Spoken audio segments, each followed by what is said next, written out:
नमस्कार, आप देख रहे हैं 4 PM। मैं हूं आपके साथ सिमरन। जितना जितना मौसम का तापमान गर्माता जा रहा है, देश के अंदर सियासी पारा भी उतना ही चढ़ता जा रहा है, क्योंकि हर बीते दिन के साथ लोकसभा चुनाव की सियासी हलचल तेज होती जा रही है। देश में आज 5वें चरण के लिए 8 राज्यों व केंद्र शासित प्रदेशों की कुल 49 लोकसभा सीटों पर मतदान किया जा रहा है। इन सीटों पर करीब 8 करोड़ 95 लाख से भी ज्यादा मतदाता 94,732 मतदान केंद्रों पर वोट डालकर अपने मताधिकार का प्रयोग करेंगे और नेताओं के भविष्य का फैसला करेंगे। आज जिन 49 सीटों पर मतदान हो रहा है, उनमें महाराष्ट्र की 13, उत्तर प्रदेश की 14, पश्चिम बंगाल की 7, बिहार की 5, झारखंड की 3, ओडिशा की 5 और जम्मू कश्मीर तथा लद्दाख की एक सीट शामिल है। फिलहाल लोकसभा चुनाव के अब तक हुए 4 चरणों के बाद एक बात तो साफ है कि 2024 के चुनाव में किसी भी तरह की कोई लहर नहीं है, और जो मोदी मैजिक 2014 और 19 के लोकसभा चुनाव में देखने को मिला था, इस बार वो मैजिक बिल्कुल भी दिखाई नहीं दे रहा है। उल्टा पीएम मोदी को चुनावी रण में काफी मेहनत करनी पड़ रही है। इस बार पीएम मोदी और पूरी भाजपा पर दबाव काफी ज्यादा है, और ये दबाव अब मोदी समेत भाजपा के सभी नेताओं पर साफ देखा भी जा रहा है। अधिक दबाव इसलिए भी है क्योंकि एक ओर जहां भाजपा पर जीत की हैट्रिक लगाकर लगातार तीसरी बार केंद्र की सत्ता हासिल करने का प्रेशर है, तो वहीं दूसरी ओर चुनाव के शुरुआत में बीजेपी ने अब की बार 400 पार का जो राग आलापा था, वो राग भी बीजेपी के लिए गले की फांस बनता जा रहा है, क्योंकि 400 पार तो दूर, 400 के करीब पहुंचना तक बीजेपी के लिए काफी ज्यादा मुश्किल है। ऊपर से 4 चरणों के चुनाव पूरे होने के बाद जो माहौल देखने को मिल रहा है, उससे तो 400 या उसके करीब जाने की बात तो छोड़िए, सत्ता में वापस आने तक भी बीजेपी के लिए जो है वो बहुत मुश्किल दिखाई पड़ रही है, क्योंकि जिस तरह का माहौल भाजपा अपने लिए चाहती थी, वैसा कोई माहौल ही अभी तक नहीं देखने को मिल रहा है।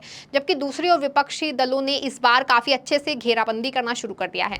इंडिया गठबंधन के झंडे तले आकर जिस तरह से पूरा विपक्ष एकजुट हुआ है और एक सुर में बीजेपी पर हमला बोल रहा है, उससे भाजपा और भी दबाव में आ गई है। तो वहीं आरक्षण का मुद्दा उठाकर कांग्रेस समेत पूरे विपक्ष ने जनता को भी अपनी ओर आकर्षित किया है। यही कारण है कि हर एक चरण के बीच जाने के बाद बीजेपी व पीएम मोदी के लिए मुश्किलें कम होने की बजाय और बढ़ती जा रही हैं, और भाजपा और मोदी पर दबाव भी बढ़ता जा रहा है, जो अब उनके भाषणों व बयानों में भी दिखाई पड़ने लगा है। जिस तरह से पीएम मोदी समेत भाजपा का पूरा शीर्ष नेतृत्व हिंदू मुसलमान का ध्रुवीकरण कर रहा है, वो ये दर्शाता है कि भाजपा के पास 10 साल सत्ता में बिताने के बाद भी कोई मुद्दा ही नहीं बचा है। इसीलिए पीएम समेत सभी नेता ऐसी बयानबाजी कर रहे हैं। प्रधानमंत्री मोदी तो 4 चरणों के बाद ही इस कदर दबाव में आ गए हैं कि अब वो अपनी ही बयानों से पलटी मारने लगे हैं और कुछ भी बोले जा रहे हैं। फिर वो चाहे कांग्रेस के सत्ता में आने पर राम मंदिर पर बाबरी ताला लगवाने वाला बयान हो, या फिर सरेआम चुनावी रैली में हिंदू मुसलमान करके कांग्रेस पर आक्रमण करने का बयान हो, प्रधानमंत्री साहब अपने इन सभी बयानों से पलटी मार रहे हैं। यहाँ तक कि एक दिन वो कह रहे थे कि मैं कभी हिंदू मुसलमान नहीं करता हूँ, जिस दिन मैं हिंदू मुसलमान करूंगा उस दिन मैं सार्वजनिक जीवन से बाहर हो जाऊंगा। लेकिन उनके इस बात को कहे 24 घंटे का वक्त भी नहीं बीतता कि प्रधानमंत्री जी जो हैं फिर से महाराष्ट्र में जाकर हिंदू मुसलमान का राग अलापने लगते हैं और वोटों की भीख मांगने लगते हैं। शायद सत्ता हाथ से फिसलती देखकर प्रधानमंत्री मोदी का इस कदर बौखला गए हैं कि वो कुछ भी बोले चले जा रहे हैं और अपनी ही कई बातों पर ध्यान ही नहीं दे रहे हैं। इन सबके बीच एक सवाल तो ये भी उठता है कि खुद अब की बार 400 पार की बात कहने वाली भाजपा अचानक 4 चरणों के मतदान के बाद इतनी घबरा क्यों गई है? आखिर क्यों भाजपा को अपना ये लक्ष्य अब असंभव लगने लगा है? या फिर आखिर क्यों 4 चरण बीतते ही बीजेपी को 272 तक का आंकड़ा अब अपनी पहुंच से दूर जाता दिखाई दे रहा है? आखिर ऐसा क्या है? जब इस बात को खंगालने का प्रयास किया जाए तो पता चलता है कि इस बार बीजेपी के कार्यकर्ताओं में जो उत्साह नजर नहीं आ रहा है, जो 2014 और 19 के लोकसभा चुनाव के वक्त में नजर आ रहा था।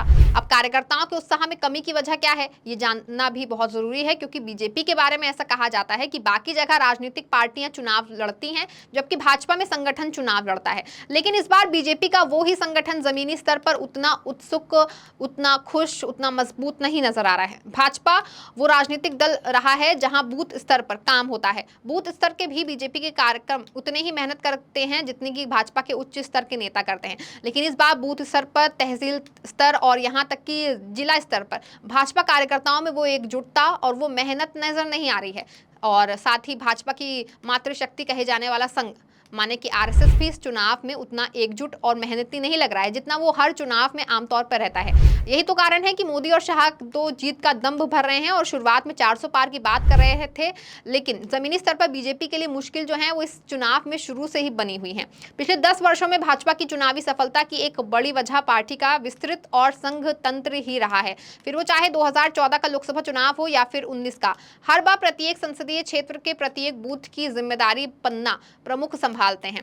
पन्ना प्रमुख भाजपा संगठन की प्राथमिक और अत्यंत महत्वपूर्ण इकाई है। इन्हें अपने क्षेत्र के मतदाताओं की एक सूची दी जाती है, जिनसे वो मतदान से बहुत पहले मिलना जुलना शुरू कर देते हैं और सुनिश्चित करते हैं कि वो मतदान करें। ऐसे में कई नागरिक जो भाजपा के मतदाता नहीं हैं, वो भी पन्ना प्रमुखों व निरंतर संपर्क किए जाने के बाद पार्टी की ओर झुके जाते हैं। लेकिन इस बार ये पन्ना प्रमुख जमीनी स्तर पर कहीं नहीं दिखाई दे रहे हैं, ना ही लोगों से मिलकर कोई संपर्क कर रहे हैं। यही तो कारण है कि भाजपा की ताकत यानी कि उसका संघ परिवार भी इस बार कहीं धीमा और ढीला नजर आ रहा है। भाजपा की ताकत ही इसी बात को माना जाता है। तभी तो ऐसा कहा जाता है कि कांग्रेस समेत अन्य दलों में प्रत्याशी चुनाव लड़ता है, जबकि भाजपा ही ऐसा दल है जहां संगठन ये जिम्मेदारी संभालता है।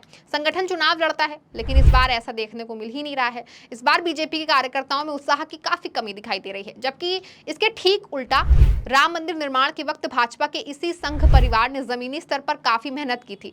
प्राण प्रतिष्ठा के लगभग 1 महीने पहले से ही घर घर जाना शुरू कर दिया था। जन्मभूमि और नरेंद्र मोदी के पोस्टर बांट रहे थे। कुछ ऐसा ही चुनाव के वक्त भी करने की उम्मीद थी, क्योंकि अभी तक ऐसा करते हुए आए हैं, लेकिन इस बार ऐसा नहीं हो रहा है। आखिर 3 से 4 महीनों में ऐसा हो क्या गया?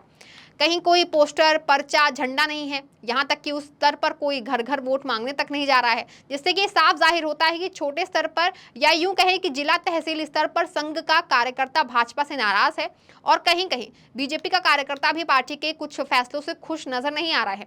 लेकिन इस स्तर पर कार्यकर्ताओं की नाराजगी की वजह पार्टी द्वारा अपने पुराने कार्यकर्ताओं की अनदेखी करना और उनकी जगह बाहर से आए अन्य दलों से आए नेताओं को अधिक तवज्जो देना या उन्हें प्रत्याशी बनाना भी है। क्योंकि ऐसी परिस्थिति में छोटे स्तर पर कार्यकर्ताओं का कहना है कि कल तक हम जिन लोगों के खिलाफ संघर्ष कर रहे थे, उनका विरोध कर रहे थे, अब वे हमारे ही पाले में आ गए हैं और हमें अब उनके लिए वोट मांगना है। ये संभव नहीं है। इससे कार्यकर्ताओं में नाराजगी है। दूसरी वजह यह है कि प्रधानमंत्री नरेंद्र मोदी के खिलाफ थोड़ा असंतोष उमड़ रहा है। यह असंतोष भी इसलिए है क्योंकि लोगों का मानना है कि पीएम मोदी बीजेपी के पुराने नेताओं को किनारे लगा रहे हैं, जिससे हाल ही में मध्य प्रदेश में शिवराज सिंह चौहान और छत्तीसगढ़ में रमन सिंह को किनारे लगाने का उदाहरण है।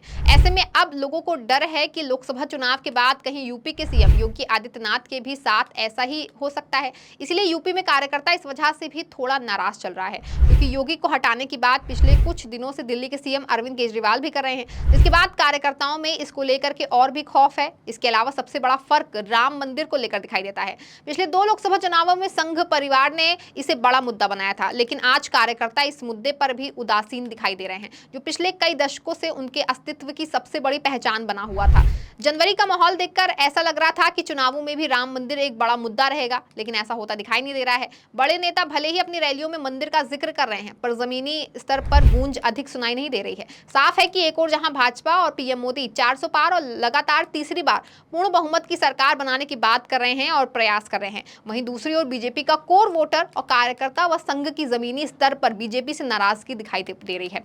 यही कारण है कि वो वोट करने के लिए निकल ही नहीं रहे हैं। तो वहीं इस बार बीजेपी के छोटे स्तर के कार्यकर्ताओं में भी उत्साह की भारी कमी देखने को मिल रही है और पन्ना प्रमुख से लेकर के बीजेपी व संघ का कार्यकर्ता उतनी गर्मजोशी से जमीनी स्तर पर काम नहीं कर रहा है जैसे काम के लिए वो जाना जाता है। साफ है कि भाजपा के कुछ परंपरागत वोटर इस बार कहीं उदासीन तो कहीं हतोत्साहित हुए हैं। वो भले ही मोदी के विपक्ष में नहीं आए, लेकिन विमुख जरूर हुए हैं। यही कारण है कि बीजेपी इस चुनाव में चरण दर चरण पिछड़ती जा रही है और 400 पार तो दूर 272 का आंकड़ा छूकर सत्ता में वापसी तक उसके लिए बहुत मुश्किल दिखाई हो रहा है। इस खबर में फिलहाल बस इतना ही। ऐसी तमाम राजनीतिक खबरों के लिए बने रहें और देखते रहें 4 PM। धन्यवाद।